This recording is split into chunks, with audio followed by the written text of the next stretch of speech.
আল্লাহু আকবার। আলহামদুলিল্লাহি রাব্বিল আলামিন আররহমানির রহিম মালিকিল ইয়াউমিদ্দিন ইয়্যাকা না'বুদু ওয়া ইয়্যাকা নাস্তাঈন ইহদিনাস সিরাতাল মুস্তাকিম সিরাতাল লাযীনা আন'আমতা আলাইহিম গায়রিল মাগদুবি আলাইহিম ওয়ালাদ-দাল্লিন ইন্না আ'তাইনাকাল কাউসার ফাসাল্লি লিরাব্বিকা ওয়ানহার ইন্না শানি'আকা হুয়াল আবতার। আল্লাহু আকবার। সামিআল্লাহু লিমান হামিদা। আল্লাহু আকবার, আল্লাহু আকবার।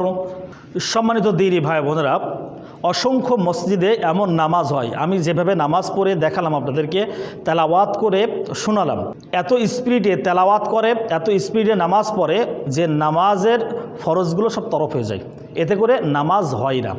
অসংখ্য মসজিদে এই 6G গতিতে তারাবি নামাজ হয়, আমরা এটা তীব্র নিন্দা ও প্রতিবাদ জানাচ্ছি। আপনি যদি প্রতিবাদ জানাতে চান তাহলে ভিডিওটি শেয়ার করে দিবেন। মূলত এটি শিক্ষণীয় একটি ভিডিও। অসংখ্য মসজিদে যেহেতু এমন করে নামাজ পড়ানো হয়, এজন্য আমরা এই ভিডিওটি করেছি যাতে মানুষ সতর্ক হতে পারে, সচেতন হতে পারে। এত জোরে জোরে তেলাওয়াত আমরা করব না, জোরে জোরে নামাজ আমরা আদায় করব না। 20 রাকাত না পড়ি, আমরা 8 রাকাত পড়বো, না হলে 4 রাকাত পড়বো, না হলে 10 রাকাত পড়বো, কিন্তু যতটুকুই পড়বো ধীর স্থিরভাবে আমরা পড়ার চেষ্টা করব ইনশাআল্লাহ।